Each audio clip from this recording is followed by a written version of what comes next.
Goliath opposite side, இவங்க சைடில் full ஃபார்மலில் இருந்தது யார்? சவுல்.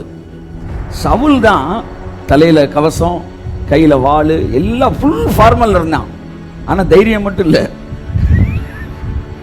அப்போ தாவீது உள்ளே பூந்து வரான். அடுத்த ஜென்ரேஷன், நான் அடிக்க போகிறேன் உடனே, தம்பி இப்படி டிஷர்ட்டோடலாம் உள்ளே வரக்கூடாதுப்பா, இப்போ நான் கொடுக்குற என் ட்ரெஸ் எல்லாம் தூக்கி மாட்டினோன்னா அவனை தூக்கி மாட்டி போவை கட்டி டையை கட்டி அவன் அப்படியே, சார் இது எனக்கு முடியல சார், தயவுசெய்து என்னை ஃப்ரீயாக விட்டுருங்க சார், சார் இந்த கோட்டை விடுங்க சார், சார் இந்த இது சட்டையை விடுங்க சார், பெல்ட்டை விடுங்க சார், நான் வந்து கொஞ்சம் டிஷர்ட்டோட ஃப்ரீயாக விடுங்க சார். இப்போ பிரச்சனை என்ன? ஃபார்மலாக ட்ரெஸ்ஸு போடணுமா, கோலியாத்தை தூக்கணுமா, என்ன சொல்கிறான்னு கேட்குறான்.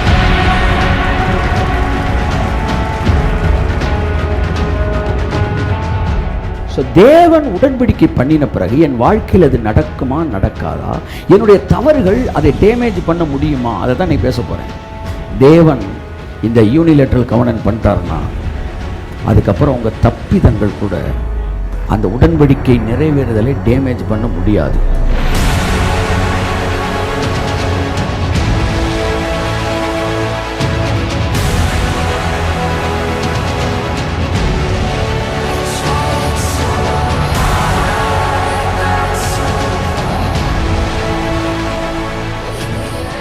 பரிசுத்தமா இருக்கிறனால உடன்படிக்கை ஆக்டிவேட் ஆகுதா, இல்ல உடன்படிக்கையில் இருக்கிறனால பரிசுத்த ஆக்டிவேட் ஆகுதா? அவ்வளவுதான் சார் மேட்ரு. நீங்க பரிசுத்தத்தை ஆக்டிவேட் பண்ண நினைக்காதீங்க. உடன்படிக்கை கீழே நீங்க இருந்தாலே பரிசுத்த ஆக்டிவேட் ஆகும்னு அவர் சொல்றாரு. நீ என் உடன்படிக்கை கீழே இருக்கிறபடினால் நீ பரிசுத்த ஜாதியா இருப்பாய்.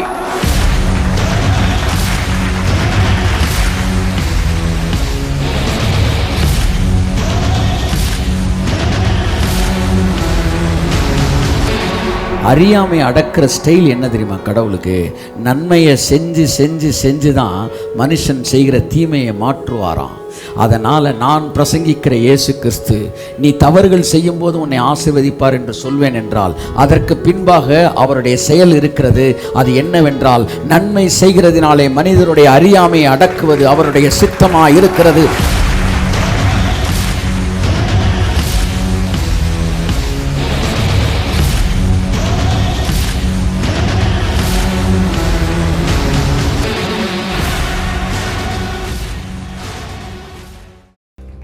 மறுபடியும் நான் இயேசு கிறிஸ்து நாமத்தில் உங்களை வாழ்த்தி வரவேற்கிறேன். தேவனாய கர்த்தர் தாமே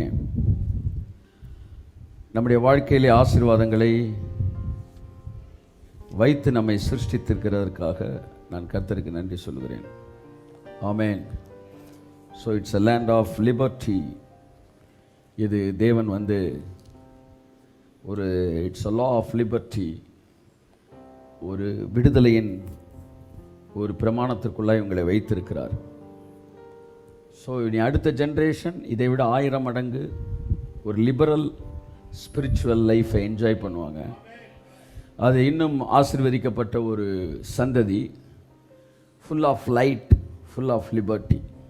நீங்களும் நானும் கற்பனையே செய்ய முடியாத ஒரு விடுதலையின் வாழ்க்கையில் அவர்கள் வாழப்போகிறார்கள். ஒருவேளை உங்கள் இருதயத்தை நீங்கள் திறப்பீர்கள் என்றால் நீங்களும் அந்த வாழ்க்கையை இந்த நாளிலே நீங்கள் அனுபவிக்க முடியும். இட் இஸ் an unlimited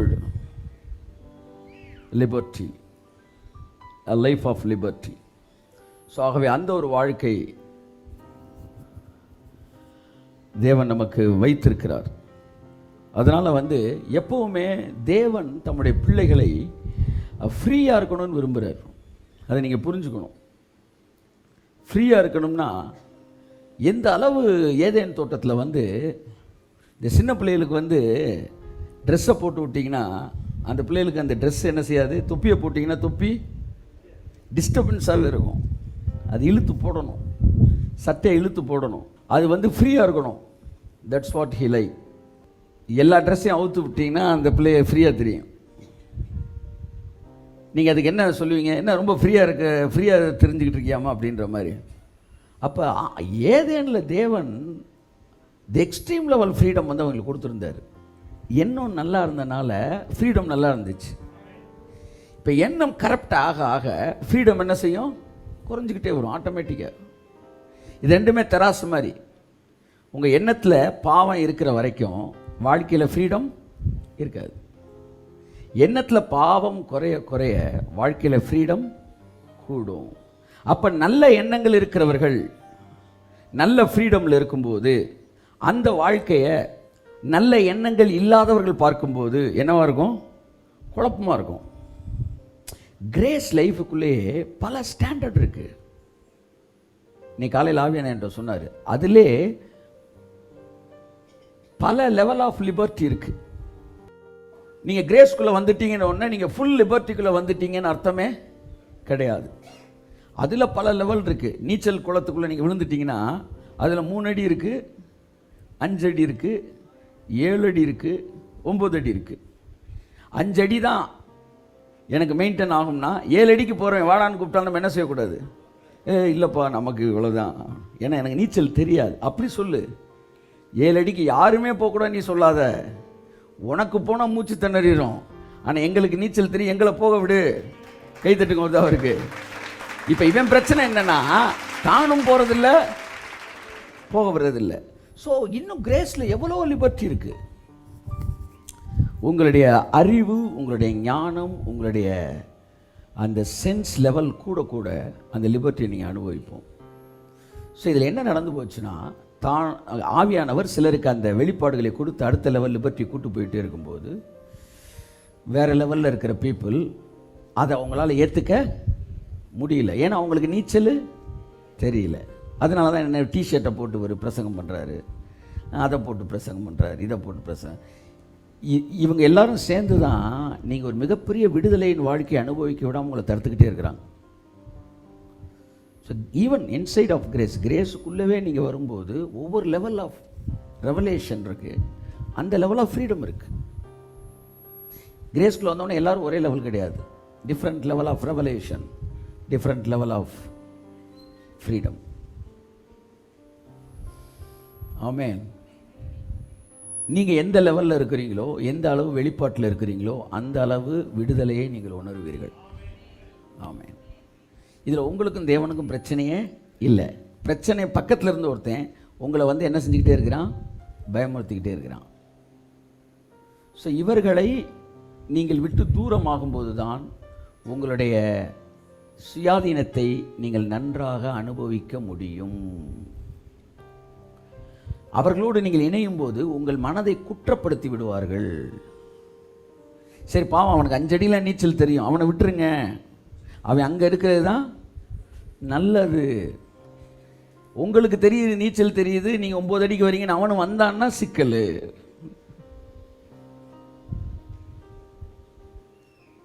சொல்கிறது புரியுதா உங்களுக்கு?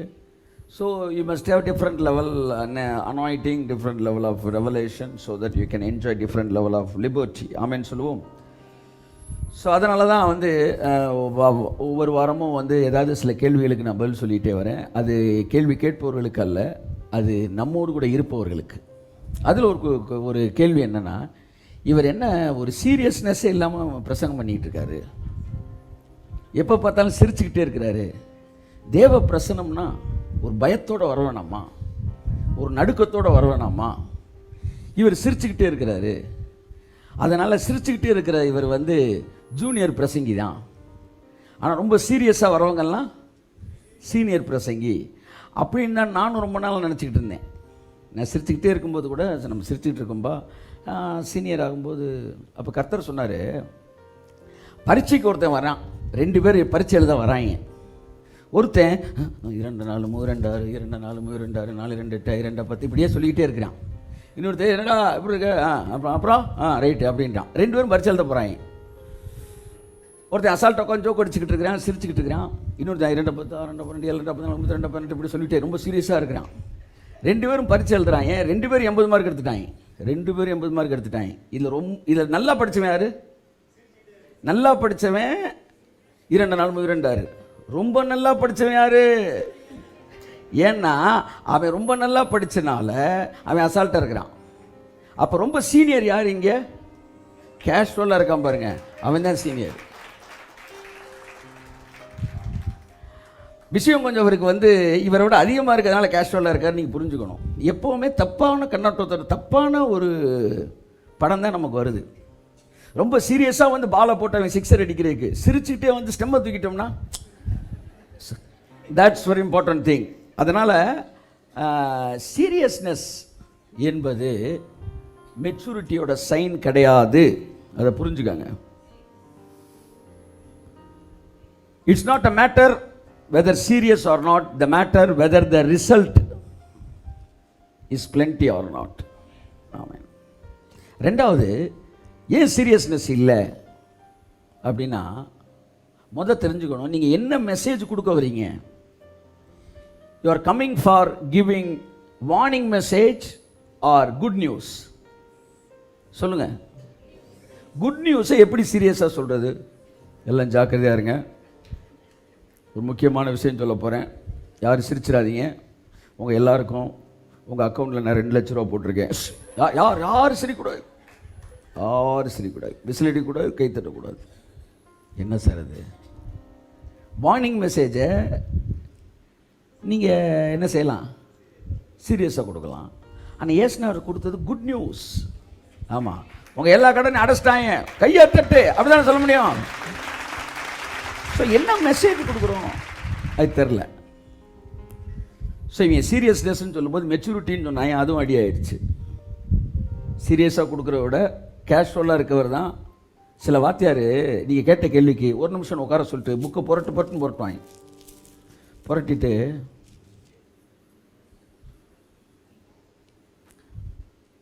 பாருங்கள், பைஆர் ஸ்கொயர்டு A+B² அப்படி இப்படின்னு சொல்லி நல்லா இருந்தவங்க மைண்டை குழப்பிட்டு போகிறேன். ஆனால் ரொம்ப சீரியஸான வாத்தியாராக இருப்பாங்க.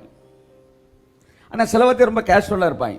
நான் ஒரு கேள்வி கேட்டேன், சார் பூமி உருண்டையாக இருக்குது, அப்போ ஓரத்தில் இருக்கணும் வலிக்கு வந்துட மாட்டானா அப்படின்னு கேட்டப்ப அந்த வாத்தியார் ரொம்ப கேஷுவலாக ஹேண்டில் பண்ணார். ஆமாம், வலிக்கு விழுந்துடும், இப்போ நீ ஓரத்துலாம் இருக்கு, எங்கள் வலிக்கு விழு அப்படின்னாரு. சிரிச்சுக்கிட்டே சொன்னார், ஓரத்தில் தான் பாருங்க, வலிக்கு விழு. முடியல, அப்படி தான் முடியாதுன்னாரு. அது ரொம்ப கேஷுவலாக பேசினார், என்ன புரிய வச்சுட்டாரு. சீரியஸாக இருந்து குழப்புறத விட கேஷுவலாக இருந்து புரிய வைக்கணும். அதனால் பழைய கான்செப்ட்லாம் இங்கே உடஞ்சிரும். இப்போ தேவன் பிள்ளைகளை மாற்றிக்கிட்டு இருக்கிறாரு, பிள்ளைகளை அடுத்த லெவலுக்கு கொண்டு வந்துக்கிட்டு இருக்கிறாரு, கர்த்தர்களை ஆசீர்வதிச்சுக்கிட்டு இருக்கிறாரு. ஸோ பவுலரும் சரி பாக்ஸரும் சரி சிரிச்சுக்கிட்டு இருந்தானா அவன் கொஞ்சம் எக்ஸ்ட்ரா கொஞ்சம் விவரமான ஆள்னு அர்த்தம். சிரிச்சுக்கிட்டே அப்படின்னா போட்டு தள்ள போகிறான்னு அர்த்தம். ஜாக்கிரதையாக இருக்கணும். வில்லிங்க கூட சிரிச்சுக்கிட்டே இருந்தாங்கன்னா போட்டுருவாங்கன்னு அர்த்தம். ஸோ கேஷுவல் ப்ரீச்சர்ஸ் அவங்க நெக்ஸ்ட் லெவல் ப்ரீச்சர்ஸ். ரெண்டாவது, மெசேஜ் குட் நியூஸ். அதனால் இங்கே நீங்கள் சீரியஸாக பேச வேண்டிய விஷயம் கிடையாது. இருக்கலாம், ஏதாச்சும் ஒரு முக்கியமான டைமில் தேவன் சில விஷயங்களை இம்பார்ட்டன்ட் நியூஸை சொல்கிறதுக்கு கொஞ்சம் ரெஸ்பான்சிபிலிட்டியை ஃபீல் பண்ணி வேறு மாதிரி பேசலாமே ஒழிய அங்கேயும் ரொம்ப சீரியஸாக மெசேஜ் கொடுக்கணும் எல்லோரும் ஐசிக்கு தான் கூட்டுப்போம். அதனால் அந்த பழைய பாரம்பரியத்தை விட்டு தள்ளுங்க. நீங்கள் என்னை மாற்றன்னு நினைக்காதீங்க, நான் மாறினா அப்புறம் தேவன் இன்னொரு ஜஸ்டினை தேடணும். ஏற்கனவே அவர் தேடி ஒருத்தனை கண்டுபிடிச்சிருக்கிறாரு, நான் வேலையை கரெக்டாக செய்யணும். மூணாவது கொஸ்டின் என்னென்னா, ஒரு மரியாதையே இல்லாமல் இவர் பிரசங்கம் பண்ணுறாரு. என்ன மரியாதை இல்லாமல்? புரியல. ஏங்க நீங்கள் உட்காந்துருக்கீங்க, நான் நின்றுக்கிட்டு இருக்கிறேன், இதை விட என்ன மரியாதை கொடுக்கணும்? இப்போ யூடியூப்பில் பார்த்துக்கிட்டு இருக்காள், நீங்கள் நின்று உட்காந்துக்கிட்டா பார்க்குறீங்க, படுத்துக்கிட்டு தான் பார்த்துக்கிட்டு இருக்கீங்க. சிலர் இப்படி அப்படி பார்த்துக்கிட்டு இருக்கிறீங்க. நான் உங்கள்கிட்ட மரியாதை எதிர்பார்க்குறேன்னா? சரி, மரியாதைன்னு வந்துட்டா according to word of God தான் நம்ம பிரசங்கம் பண்ணணும். இப்போ வேதத்தின்படி பிரசங்கம் பண்ணணும்னா, இப்போ நான் பிரசங்கம் பண்ண போகிறேன் கொஞ்ச நேரத்தில். எத்தனை பேர் வேதத்தின்படி இயேசு பிரசங்கம் பண்ண மாதிரி நான் பிரசங்கம் பண்ண போகிறேன், நீ கேட்குற மாதிரி கேட்கணும். எத்தனை பேர் ரெடியாக இருக்கிறீங்க? ஒரு அல்லேலியா சொல்லுங்கள். ஆமாம், அல்லேலியாவா? மத்தேயு 13ஆம் அதிகாரம் 2ஆம் வசனம். திரளான ஜனங்கள் அவரிடத்தில் கூடி வந்தபடியால் அவர் படவில் ஏறி உட்கார்ந்தார். அவர் படகில் ஏறி பிரசங்கத்தை எப்படி பண்ணணும்? வேர்ட் ஆஃப் காட் படி பிபிலிக்கல் பிரசங்கம்லாம் எப்படி தான் பண்ணணும் சார்? ஒரு இடத்துல இல்லை சார், இயேசுநாதர் பண்ண அத்தனை பிரசங்கம் உட்கார்ந்தான் பண்ணியிருக்கிறாரு. இப்போ நீ சொல்லிட்டீல, இனிமேல் நான் அப்படி தான் பேச போகிறேன். இதோட விட்டா பரவாயில்ல. அடுத்து ஜனங்கள் எப்படி கேட்டாங்க பாருங்க. ஜனங்கள் எல்லாரும் கரையிலே நின்றார்கள். எந்திரிங்க. இனி வாரம் நான் உட்கார்ந்தான் பிரசங்கம் பண்ணுவேன், நீங்கள் நின்றுக்கிட்டு தான் கேட்கணும். உட்காந்துருக்கப்பே 1.5 மணி நேரம் நெளிகிறீங்க. சரி, ஒரு வாரம் பண்ணுவோம் சார். ஹலோ, ஒரு வாரம் வேதத்தின்படி நல்லா இருக்கு.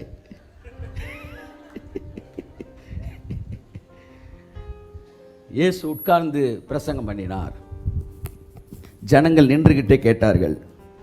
மதுரைக்குள்ளே நடக்கிற எந்த சர்ச்சும் வேதத்தின்படி பிரசங்கம் பண்ணலை. ஆமாம், இப்போ நான் ஒருத்தன் தான் பேசிகிட்டு இருக்கிறேன். வேதத்தின்படி ஆமேன்னு சொல்லுவோம். பைபிளுக்கு, அதாவது நூலை பிடிச்சா அது யாருக்கு தான் டேஞ்சரு? ஸோ ஓகே, ஸோ சீரியஸ்னஸ்ஸு தவறு. நான் என்ன சொல்கிறேன்னா, இது எல்லாம் நம்ம கூட இருக்கிறவங்களுக்கு முதல் தெரியணும். ஸோ என்ன, வாட் கைண்ட் ஆஃப் மெசேஜ், என்ன மெசேஜ் நம்ம கொடுக்குறோம், என்ன மெசேஜ் கொடுக்குறோம்? Good news. இதில் நீங்கள் எப்படி சீரியஸாக நீங்கள் ஒரு மெசேஜை கொடுக்க முடியும்? அடுத்து, ஆமாம், அவர் டிஷர்ட்டு போட்டு வர்றாரு. சார் இதுக்கெல்லாம் எதுக்கு சார் பதில்? இதுக்கு அவங்களுக்கு நான் பதிலே சொல்ல, உங்களுக்கு நல்லா தெரியணும், தெரிஞ்சுக்காங்க. நீங்கள் எல்லாம் already renewed mind. You don't need என்னது ஆன்சர். ஆனால் புதிதாக வருகிற அநேகருக்கு அது தெரியணும், நல்லது. இதுக்கெல்லாம் வந்து கிளாரிட்டியோட ஒன்று செய்யணும். ஒன்று யதார்த்தமாக செய்யலை, ஒன்று ஒரு தெளிவோடு தான் செஞ்சுக்கிட்டு இருக்கிறோம். அதை நீங்கள் தெரிஞ்சுக்கணும். ஸோ என்னுடைய கொஸ்டின் என்னென்னா, கோலியாத்தை அடிக்க போகும்போது அந்த இடத்துல ஃபுல் ஃபார்மலில் இருந்தது யார்? Goliath opposite side. இவங்க சைடில் ஃபுல் ஃபார்மலில் இருந்தது யார்? சவுல். சவுல் தான் நெற்றியில் வந்து இது தலையில் கவசம், கையில் வாள், எல்லாம் ஃபுல் ஃபார்மலில் இருந்தான். ஆனால் தைரியம் மட்டும் இல்லை. அப்போ தாவீது உள்ளே பூந்து வரான். அடுத்த ஜென்ரேஷன், நான் அடிக்க போகிறேன்னு ஒன்று, தம்பி இப்படி டிஷர்ட்டோடலாம் உள்ளே வரக்கூடாதுப்பா, இப்போ நான் கொடுக்குறேன் ட்ரெஸ் எல்லாம் தூக்கி மாட்டினோன்னா அவனை தூக்கி மாட்டி போவை கட்டி டையை கட்டி அவன் அப்படியே, சார் இது எனக்கு முடியல சார், தயவுசெய்து என்னை ஃப்ரீயாக விட்டுருங்க சார், சார் அந்த கோட்டை விடுங்க சார், சார் இந்த இது சட்டையை விடுங்க சார், பெல்ட்டை விடுங்க சார், நான் வந்து கொஞ்சம் டிஷர்ட்டோட ஃப்ரீயாக விடுங்க சார். இப்போ பிரச்சனை என்ன, ஃபார்மலாக ட்ரெஸ்ஸு போடணுமா, கோலியாத்தை தூக்கணுமா, என்ன சொல்கிறான்னு கேட்குறான். கோலியாத்தை தூக்கணும், அவ்வளோதான். அப்போ விட்டுரு, ஏன் ஃப்ரீயாக விடு. அன்புக்குரியவர்களே, முதலாக தாவீது ஒரு மிகப்பெரிய ரட்சிப்பே ஒரு கேஷுவல் ட்ரெஸ்ஸில் தான் நடந்துச்சு, ஃபார்மல் ட்ரெஸ்ஸில் நடக்கலை. ஸோ இதெல்லாம் என்னென்னா, எதுக்கு இதை சொல்கிறேன்னா, ஒரு பக்கம் விதையை தூவும் போது இன்னொரு பக்கம் கலையை பிடுங்கிட்டே இருக்கணும். ஸோ இந்த மாதிரி மைண்ட் செட்டை வந்து விட்டுருங்க. மெசேஜ் முடிஞ்சில் எந்திரிங்கன்றீங்களா? இல்லை நல்லா இருக்குது, இப்படியே கண்டினியூ பண்ணும் கொஞ்சம் நேரம். நல்லா இருக்குது. So God is good. என்னங்க நிறைய பேருக்கு இருதய வாசல் அடைபட்டுருச்சா? இல்லைல்ல, இல்லை, இதுக்கெல்லாம் உங்களுடைய மைண்டு பழகணும். This is fathers house. Amen. This is fathers house. இது அப்பா வீடு. ஆமேன். கரங்களை தட்டி கர்த்தருக்கு நன்றி சொல்லுவோம். ரபாலா சந்துராமானா மதியங்கரமான ஹதரபால திரேமேனமா சந்துரபால மதியங்கரபால பரபால பதுரேமேன மதியங்கரபாலபா. ஆவியானவர் முதலாக பூமிக்கு வரும்போது முழங்கால நிற்கும்போது வரல, மேல் வீட்டறையிலே உட்காந்துருந்தப்போ தான் வந்தார். கர்த்தர் எவ்வளோ நல்லவர் பாருங்கள். இல்லாட்டி முழங்கால நிற்கும் போதுனா இவங்க அதை ஒரு பாயிண்ட்டாக சேர்த்துருப்பாங்க. அபிஷேகத்தை பெற்றுக்கொள்வது எப்படி, ஒன்று முழங்காலில் நிற்கணும்ன்றிருப்பாங்க. கர்த்தரோ இரக்கத்தில் ஐஸ்வர்யம் உள்ளவராகி உட்காந்துருப்போ கொடுத்தாரு. இப்போ அந்த பாயிண்ட்டை சேர்க்க மாட்டேன்றாங்க. உட்காந்தா வருவார்னு சொல்ல மாட்டாங்க. ஸோ என்ன சொல்ல வர, ரிலாக்ஸ்டா, there is relaxation, there is the moving of the Holy Spirit. நீங்கள் ஃப்ரீயாக இருங்க, ஆவியானவர் அங்கே அசைவாடுவார் உங்களோட. அவருக்கு ரெஸ்ட்டில் இருக்க மைண்டு தான் தேவை, அதில் தான் அவர் பேச விரும்புகிறார். ஆனால் மார்த்தாள் வந்து ரொம்ப பிஸியாக இருந்தா, அதனால் மார்த்தாள் கூட பேச முடியல. ஏன்னா மார்த்தாள்கிட்ட பேசினா மார்த்தாள் வந்து கடுகு போட்டின டப்பாவையும் மிளகு டப்பாவையும் தேடிக்கிட்டு இருக்கா. ஆனால் மரியாளோ அவர் பாதத்தில் அமர்ந்தாள். நல்லா சில நேரம் சட்டை போட நல்லா இருக்குன்னு யோசிப்பேன், டிஷர்ட் போடு. அவன் மைண்டில் இருக்கிறத என்ன செய்யணும், உடைக்கணும். உடைக்கணும். அப்படி செய்வாரா தேவன்? செய்வார், பர்பஸாக செய்வார். ஒரு தடவை பாருங்கள், ஒரு கண்ணு தெரியாத ஒருத்தனை வந்து எச்சு துப்பி மண்ணை குழச்சி கண்ணில் பூசி போய் கழுவுனார். எத்தனை பேரை சுகமாகு அப்படின்னா சுகமாயிருக்காங்க, தொட்டவுன்னு சுகமாக இருக்கிறான். இங்கே என்ன செய்கிறாரு, எச்ச துப்புறாரு, மண்ணை குலைக்கிறாரு. இதெல்லாம் ஏன் தெரியுமா செய்கிறாரு, ஓய்வு நாளில் இதெல்லாம் செய்யக்கூடாது. நீ செய்யக்கூடாதுன்னு சொன்னீல, நான் செய்வேன். ஏன்னா ஓய்வு நாளை விட பெரியவர் நான் ஏற்றுக்கிட்டு தான் ஆகணும். ஒரு ரிலீஜியஸ் மைண்டோட ஆவியானவருடைய அசைவாடுதல் தான் முக்கியம், நீ ஏற்றுக்கிட்டு தான் ஆகணும். ஆமென். ஸோ தேவன் சில இடங்களை நம்ம மனசில் உடைக்கிறதுக்கு பர்பஸாக அதை செஞ்சாராம். அதுதான் அடுத்த வசனத்தில் சொல்கிறாங்க, இவர் ஓய்வு நாளில் செய்யக்கூடாத செஞ்சிட்டாரு, மண்ணை குலைச்சாரு. சொல்கிறாங்க, அவர் காலில் முள் குத்திடுச்சுன்னா கூட ஓய்வு நாளில் முள் எடுக்க மாட்டாங்களா சார், இப்படியே இருப்பாங்களாம். லைட்டை பற்ற வைக்க மறந்துட்டாங்கன்னா, ஐயோ இருட்டில் இப்படி ஒரு நாள் இருக்குன்னா பக்கத்தில் புறஜாதி ஒருத்தரை கூப்பிட்டு அந்த லைட்டை பற்ற வச்சுருப்பாங்க. பாவம் பாவம் அவனோட போயிரும்ல, எவ்வளோ கொடுமையானவங்க பாருங்க. அப்போ இயேசுவை விட ஓய்வு நாளை முக்கியப்படுத்தினார்கள். இன்றைக்கி கிறிஸ்தவம் எப்படி இருக்குன்னா, ஆவியானவருடைய பிரசன்னத்தை விட, மகிமையை விட ரிலீஜியஸ் செட்டப் தான் அவனுக்கு பெருசாக தெரியுது. அங்கிதானி போடணும். சைனீஸ் படத்தில் ஃபுல்லாக அம்புட்டு கராத்தே மாஸ்டரும் அங்கே தான் போட்டிருக்காங்க. வெள்ளை சட்டை போடலாம்னா காங்கிரஸில் இருக்க எல்லாருமே வெள்ளை அரசியல்வாதி அம்புட்டு பேர் வெள்ளை சட்டம் போட்டிருக்கிறாங்க. எங்கேயோ இடிக்குது. என் அன்புக்குரியவர்களே, இத்தகைய மனோநிலையிலிருந்து வெளிவரும்போது ஆவியானவர் உங்களுக்கு உதவி செய்வாராக, உதவி செய்வாராக. போதும், போன ஜென்ரேஷனோட குப்பை கொட்டினது போதும். அடுத்த கட்ட இதெல்லாம் ரொம்ப பேசிக் லெவல் ரெவலேஷன், டெலிவரன்ஸ் கர்த்தர் வெளியே கொண்டு வருவாராக. நல்ல மனநிலை இருங்க. சொன்ன விளையாட்டுக்கு சொல்ல, இன்னும் வர்ற நாட்களில் நான் நின்றுக்கிட்டும் பேசலாம், உட்காந்துக்கிட்டும் பேசலாம். கர்த்தர் உங்களை ஆசீர்வதிப்பார். ஆமேன்னு சொல்லுங்கள். ஐயா ஓகே தானே? ஓகேன்னா ஒரு ஆமேன்னு சொல்லுங்கள். பரவாயில்ல, நீங்கள் எப்போவுமே கன்னுன்னு தாங்க இருக்கிறீங்க. கர்த்தர் உங்களை ஆசீர்வதிப்பார். அதே மாதிரி பாருங்கள், ஒரு இடத்துல வந்து ஒருத்தனை வந்து நீ படுக்கை எடுத்துக்கொண்டு நட அப்படின்றார். உன்னை வந்து சொல்கிறான், வந்து என்ன இப்படிலாம் சொல்லியிருக்கக்கூடாது, இன்னொருத்த சொல்லி சுகமாகன்றது தான் என் தெரியாமல் படிக்க எடுத்துக்கொண்டு நடன்ட்டார். அவர் சொன்ன, இல்லைப்பா தம்பி, நான் அப்படி சொல்லவே இல்லை. நட என்று சொல்வது எளிதா, சுகமாகன்னு சொல்கிறது எளிதான்னு. சுகமாகன்னு சொல்கிறது தான் எளிது. அப்புறம் ஏன் படுக்கையை எடுத்து கொண்டு எழுந்து நடன்னு அவ்வளோ பெரிய ஸ்டேட்மெண்ட் சொன்னேன். அவன் வந்து இன்றைக்கி வீட்டுக்கு போகணும், அதுதான் மேட்ரு. இந்த ஓய்வு நாளாக எந்திரிச்சு வீட்டுக்கு போகணும். என் அன்புக்குரியவர்களே, ரிலீஜியஸ் மைண்ட் செட்டை உடைச்சிருங்க. ரொம்ப ரிலீஜியஸாக நின்றுட்டு இருந்த சவுல் கோலியாத்தை கொல்ல முடியல. அவன் போட்டிருந்த ட்ரெஸ்ஸு எதுவுமே இல்லாத ஒரு தாவீது உள்ளே புகுந்து மிகப்பெரிய விடுதலையை இஸ்ரேல் ஜனங்கள் கொடுத்து விட்டான். ஸோ இன்றைய தேவை விடுதலையும் வெற்றியும் மாத்திரமே. கர்த்தர் நம்மை ஆசீர்வதிப்பாராக. கரங்களை தட்டி கர்த்தருக்கு நன்றி சொல்லுவோம். ஆமென். அதாவது தினமும் ஒரு தகவல், தென்கட்சி சுவாமிநாதன் மாதிரி வந்து வாரம் ஒரு தகவல் உங்களுக்கு. Are we following the right thing? சரியானதை நம்ம ஃபாலோ பண்ணிக்கிட்டு இருக்கிறோமா? சரியான ஊழியரை ஃபாலோ பண்ணுறோமா? சரியான விஷயத்தை ஃபாலோ பண்ணுறோமா? வேதத்துக்கு இதுக்கெல்லாம் அடிப்படையாக வந்து நல்ல லைட்டில் தான் போயிட்டுருக்கோமா? வசனம் இருக்கிறதா என்பதில் இந்த சின்ன சின்ன விஷயங்களுக்கெல்லாம் உங்கள் மைண்டை நல்லா டியூன் பண்ணி வச்சுக்கோங்க. நம்ம ஏதோ வசதிக்காக மட்டும் செய்யலை, வார்த்தை சொல்கிறதுக்காகவும் அதை செய்து கொண்டு இருக்கிறோம். ஆமேன். ஸோ ஆகவே நம்மை முதிர்ச்சியற்றவர்கள் என்று பார்க்கிறவர்கள் தான் முதிர்ச்சியற்றவர்கள் என்பதை நீங்கள் புரிந்து கொள்ள வேண்டும். அதை நேற்று கூட தினமூர்த்திக்கு எழுதினேன். நகைப்பை குறித்து பைத்தியம் நான் நினச்சேன். சாலமன் சொல்கிறான், நான் பைத்தியம் நினச்சேன், அது என்ன செய்யும் அப்படின்னு நினச்சேன். ஆனால் அப்புறம் தான் தெரிஞ்சிச்சு, மனுஷன் மகிழ்ச்சியாக இருப்பதை தவிர வேறு எந்த நன்மையும் பூமியில் கிடையாது. அதான் நெக்ஸ்ட் லெவல் அவன் கண்டுபிடிச்சது. அதனால் வந்து சந்தோஷமாக இருங்க. ஆமேன். பக்கத்தில் பார்த்து சொல்லுங்கள், சந்தோஷமாக இருங்க. ஆமாம், எப்போவுமே சந்தோஷமாக இருங்க. உங்களுக்கான எல்லாம் ஏற்கனவே முடிக்கப்பட்டு இருக்கிறது. கரங்களை தட்டி கத்தரன்று சொல்லுங்கள். என் அன்புக்குரியவர்களை, கடந்த சில வாரங்களாக நாம் கிறிஸ்துவுக்குள்ளே யார் என்பதை பார்த்தோம். கர்த்தராகிய இயேசு கிறிஸ்துவை நீங்கள் ஏற்றுக்கொள்ளும் போது என்ன நடக்கிறது என்றால், ஆபிரகாமுக்கு பிள்ளைகளாய் மாறுகிறீர்கள். வேதம் சொல்லுகிறது, உன் தகப்பனாகிய ஆபிரகாமை நோக்கி பார். ஸோ வேதம் நம்மை தெளிவாக ஆபிரகாம் நமக்கு தகப்பன் என்று சொல்லுகிறது. ஸோ ஆபிரகாமோடு ஒரு தேவன் உடன்படிக்கை பண்ணினபடினால் அந்த உடன்படிக்கை உங்களுக்குள் வேலை செய்து கொண்டே இருக்கிறது. நீங்கள் தூங்கும் போது வேலை செய்கிறது, நீங்கள் முழித்திருக்கும் போது வேலை செய்கிறது. ஒரு வியாதி எல்லா நேரத்திலும் உங்கள்கிட்ட பரவிக்கிட்டே இருக்கிற மாதிரி ஒரு உடன்படிக்கை உங்களுக்குள்ள எல்லா நேரம். நல்லா கைத்தட்டுங்க, நல்லா கைத்தட்டுங்க. ஆமென், ஆமென், ஆமென், ஆமென், ஆமென், ஆமென், ஆமென், ஆமென்.